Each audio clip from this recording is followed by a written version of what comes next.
Hello, everyone, and welcome to Pop Culture Spread, our fun weekly movie and streaming news show. Let's talk big news, Jace.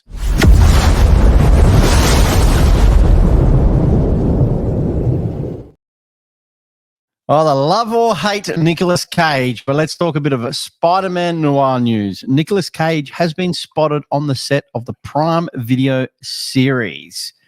This is big news, Jace, because I'm still shocked at your comment that love him or hate. Who hates Nicolas Cage? Who hates that There is man? a lot of people out there that either love him or hate him. Wow, I love him. I think he's why great. you would hate the man. He is a legend, and this is big news because Nicolas Cage is playing another superhero. Don't forget, he was Ghost Rider. Yep. And I'm really excited about. I think the idea of him being Spider Man and character set in the 20s in this film noir detective story. He's fantastic and he's perfect for it. And these set photos, I think, only make my opinion of that even stronger. Let's have a look at a couple of these that we've got coming up. He's not in Spider-Man gear in these photos, and of course you wouldn't do that out in public. You'd hide that. But he looks great. He looks, for the time period. Suits him well. It does suit him well. He looks good. He does. He looks good. And he's playing in like a retired guy. So it's he's age appropriate. And he looks fantastic there. It's really exciting that we are getting a Nicolas Cage playing Spider-Man, a version of Spider-Man. That's when did you hear that? That is nuts. So, looks, I think it's fantastic news, and I think it is big news because we when they announced it, it kind of came out of the blue anyway. Yeah. And now they're in the middle of filming it. Nic Cage is there, and because sometimes you hear about films getting announced and then they just don't happen. Yeah. But here, it's all happening. So we'll see this on Prime next year, which is going to be really, really, really exciting. And Sony is smart here, dude, because Sony obviously owned the right to Spider-Man. Sony had to give permission to get this made. And I've said this for a couple of years now. Sony are one of the smartest studios in the world because they're one of the ones who didn't get caught into the streaming world. Yeah. So with this, they license the character out and they just make money. There's no risk. They don't lose money. They make money. And I think it's great. And I think something like this, I don't know if it works cinematically. I don't know if you could spend $150 million on this film, on a film called Spider Man Noir, and expect it to be successful. But in a TV series, you pretty well got a safe bet. And, not all TV series are great, but I think there's less risk to the studio doing a TV series, unless they're spinning like the Lord of the Rings money, which is Amazon was nuts for doing that. But either way, this is exciting. I can't wait. Well, it's Nic Cage. Like I said, love or hate him, it's Nic Cage. He will give you a performance. Nicolas Cage, why he is so great is because he will give you something different and unique every scene that he does in every character that he plays. It's always so uniquely performed. It's always, he makes interesting choices. Now, I'm a big Nic Cage fan. Can't wait to see Spider-Man Noir. All right, bring it on. All right, Jace, let's get into what's in other news.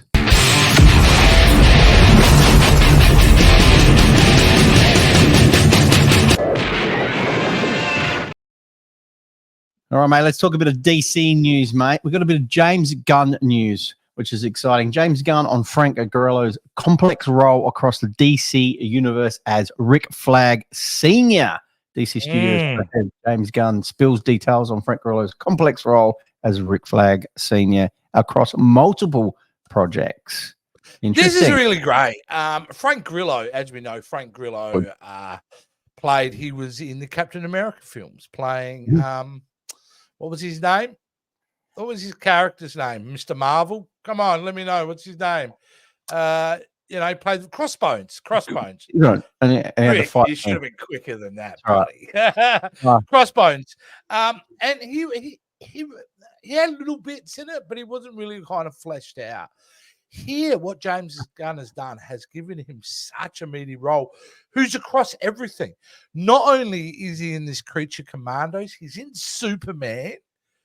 He's in Peacemaker season 2. Apparently, he's one of the main characters in Peacemaker season 2. So Frank Grillo is playing this really complex version of Rick Flag Senior. We've already seen Rick Flag. He's toast in Suicide Squad. But this will be really interesting because James Gunn has got that gift of picking out really talented people and then now putting him in multiple projects. I think it's great news.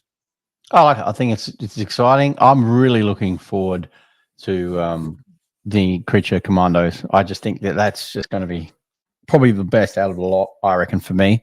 Don't matter, we've got Superman as well, but I'm just. Really Creature Commandos is animated, but it's a certainly interesting way to launch the DC universe for sure. Oh, 100%. For sure. James Gunn come out and had a quote on it, and I'll just read this out. Here's a really cool character that Frank has been molding. The characters also, I've got an ad playing in the background. Can you hear that, folks out there? Can you hear that? Yeah. That's awful, isn't it? Yeah, I'll just shut that off. There we go. Let's go back to it. The character goes, he's creating a really cool character. The character's also in Superman, and he's incredibly important in Peacemaker. He is one of the primary characters in Peacemaker season 2. So we get to see this character from different angles, and he is not simple. Gunn continued. This isn't just a good guy, not at all. We all see different sides of his character. He is morally a complex human being. And Grillo is somebody I've known for a little while. I've wanted to work for him for a long time. So he was one of the first people that we talked to when I took over the studio. And he said, we're going to find you something cool for you. And now he's everywhere.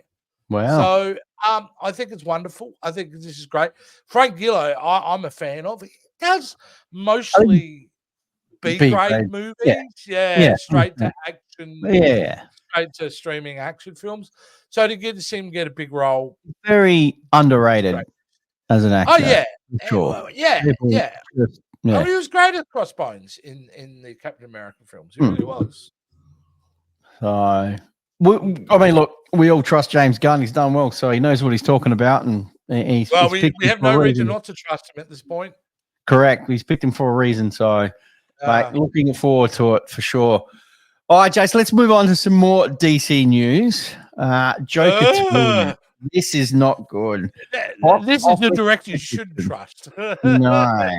Will big buzz hurt Joker 2 opening weekend? We haven't seen it. I haven't seen it. I know, Jace, you haven't seen it. It's been obviously released here. I've had a few people at work today who asked me if I've seen it. I said no. They've seen it. I'm not going to do any spoilers, but it's not good. Not good. They said they literally wanted to walk out halfway through the movie. Well, that's funny you say that. I watched a couple of reviewers who actually did walk out of the film. Wow. This isn't bad buzz. This is horrifically train wreck disaster buzz this film is getting. It is being completely slain. I think it's a rotten rating on Rotten Tomatoes. I think at 48% or 58% by the critics. But the audience rating is just horrible. What they're saying is the drama is flat and boring, and the music's just horrible. The musical sequences are awful, and that's what I'm hearing. Now, film is subjective, Rick, and I'm always a big believer in. I love films that other people hate, so I will go in and watch this. Well, in this film, I'm not going to go and look. To be honest with you, am I motivated to go see this at the cinema? Not at this point. No. However, I will watch it and I'll give it its fair shake. But this film only exists due to the popularity of the first one. So sometimes being a really good film puts you in these situations because this thing just didn't make, a small profit. This was $1 billion movie. Yep. It was one of the top-rated, R-rated $1 billion movies. That's right. It won Oscars, dude. It was always going to generate a sequel. And I just wonder if the director's trolling us by going, all right, you're going to force me to make a second one. Then I'm going to make one that I'm just going to upset the fans.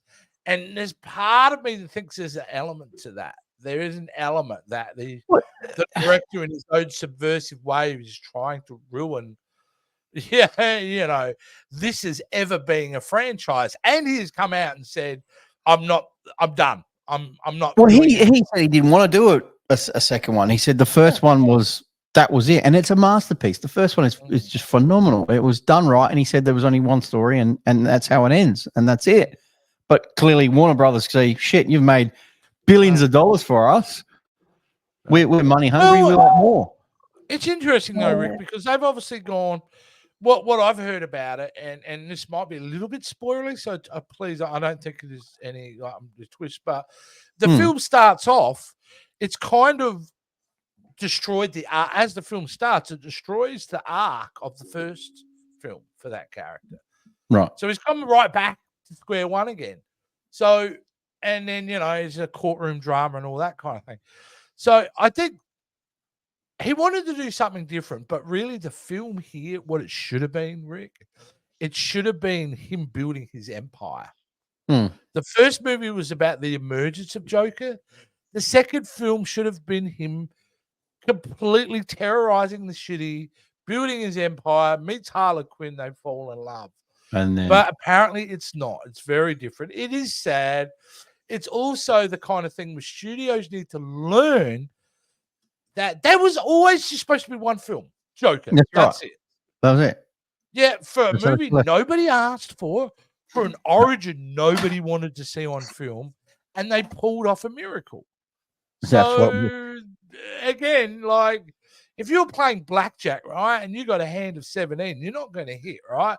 These guys hit with the first film, and they got 21. But now they've tried it again, and no, mate, they've landed on 23. So what are they saying? It's predictions. We got some figures here in the. It's opening weekend. They're talking like less numbers than Indiana Jones. Wow. Film earlier this year. What are they saying? The sequel is only tracking in the $50-60 million range, which is troubling for a film with a reported $200 million budget. The first film was budgeted at $70 million. Why this thing has cost another $100? Why is it more? What? $130 million more, dude. You could build a freaking building for $130 million. Jeez, Lady Gaga's getting paid too much. Jeez. Yeah. Wow. I don't think it'll even hit those numbers, to be honest with you, dude. I think what's going to happen is this is going to be disastrous. This is going to be the flop of the year. Well, there wasn't much hype about this. This thing is going to win so many awards at the Raspberries next year. It's not funny. It hasn't. It kind of just popped up. Really, there wasn't major, what marketing hype? You know why? You know why? Because you had your marketing team on set thinking, "What the hell are they making? How do I market this film?"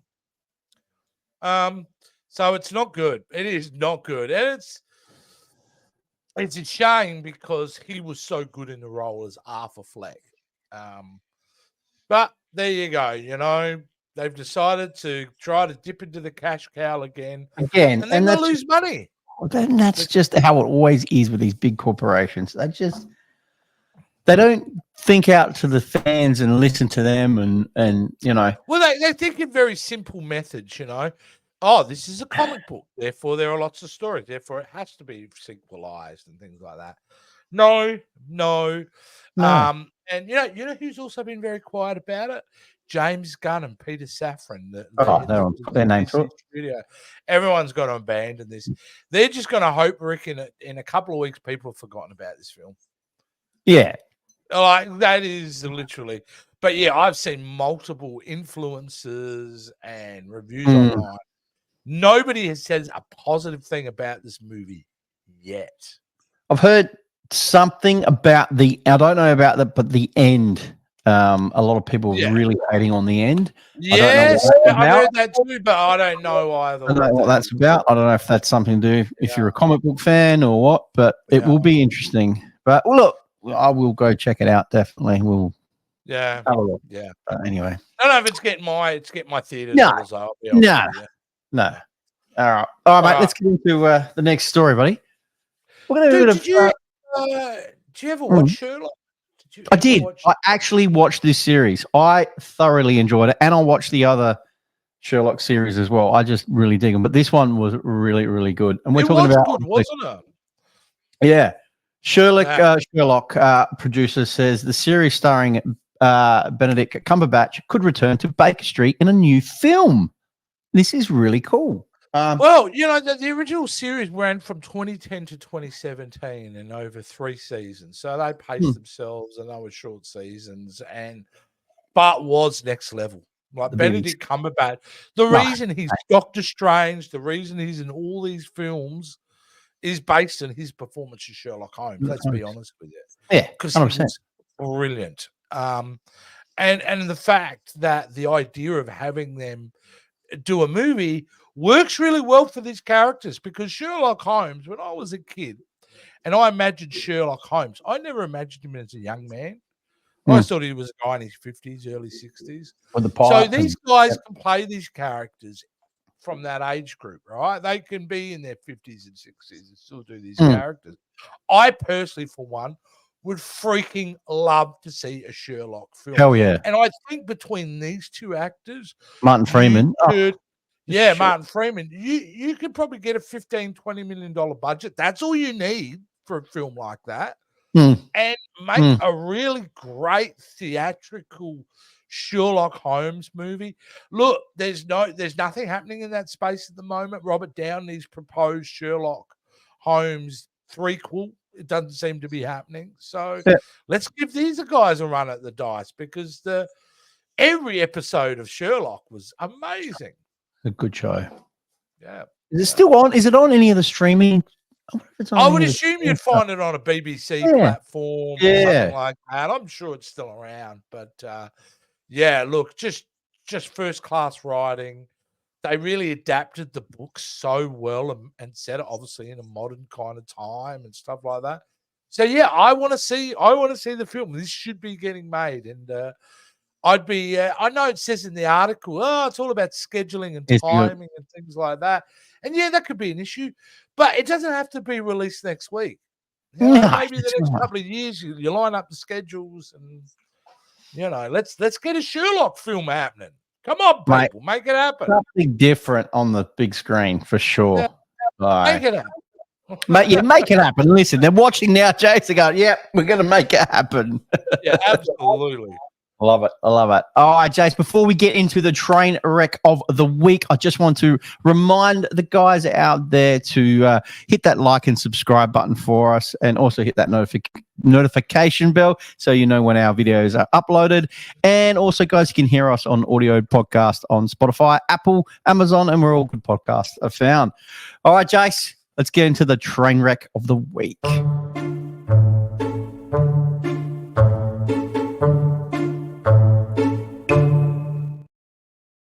All right, buddy. Who's on the train this week, mate? Star Wars? No, not Star Wars. Essentially, this is a great article I read from the Hollywood Reporter, and I thought it was worth discussing. And that is Disney bad at Star Wars? An analysis. Wow. Right, and I'm not going to go into everything about the article, though I do want to kind of mention that. Is Disney bad at Star Wars? And it's a fair question, because it's been a mixed bag ever since Disney's bought. We've had some highs of highs. We've had some very lows from lows. And in essence, overall, it's an example of why corporations like this was inevitable. The moment George sold this franchise, we were going to get the corporate influence. Now, we haven't seen it all the time. The Force Awakens is a very corporate movie. The Last Jedi is not. It's more of an independent movie, which I like. The Last Jedi, the Rise of Skywalker, or as I like to call, the biggest piece of shit ever made. And then you've got your spin-off movies. I like Solo. I like Rogue One. And then you've got your TV series. Overall, I actually would give Disney a pass mostly. And you have to defend the fact that a lot of people like me who grew up with this being a massive part of their childhood and into their adulthood, we get overly protective about this. And so when it deviates, when it tries to do something different, we reject it. We get pissed if people start messing with our Star Wars.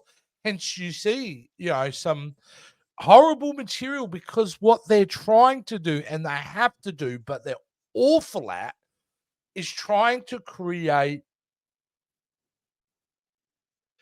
a franchise that is adaptable across genres. So, horror Star Wars, action Star Wars, whatever. And they've tried those things. And certainly Skeleton Crew, which is coming up, is their attempt to do a Spielberg type of Goonies show, which is really interesting in the Star Wars series. However, one of the points he makes in it, and I think is the harsh reality and something I'm really scared about, is has Disney wrung the rag dry? Creatively speaking, what is the future for Star Wars? Are we done? I mean, essentially, you got the Mandalorian movie coming out, you've got this Rey movie coming out, and things like that. If they don't work, or they're not big and they're not massive, I don't know how much Star Wars has got left in it in the next 5 years, because by then, Andor season 2 will be done, Mando will be done. That's kind of really... What more are we? Yeah, you're really going to have to. Some of these shows they're taking are really going to have to hit big for the future of Star Wars, and I think that's the scariest part. And why it gets train wreck of the week is because they're not learning their lessons. Disney, there's no real structure going forward. Remember, dude, there have been so many, Kevin Feige was announced to produce a Star Wars film at one point. There's been so many top-level directors apparently in project. There's supposed to be a Rogue Leader movie with, Patty Jenkins and all that. And this stuff comes and then it gets cancelled. So, yeah. And then they put out, The Acolyte, which was just garbage. Well, The Acolyte. And let me make this very clear to the audience out there. I had no issue in their regards to what they were trying to do with gender. Yeah. And things. I have zero issue with that. My issue with that series, it was just shitty writing. Yeah. It was 100%. poor. I mean, what's his name? The guy in the playing the Sith, he was great. He was from The Good Place. He was great, but it just was garbage, and it's just poorly written, poorly executed. And an example of Disney doesn't know how to read the room.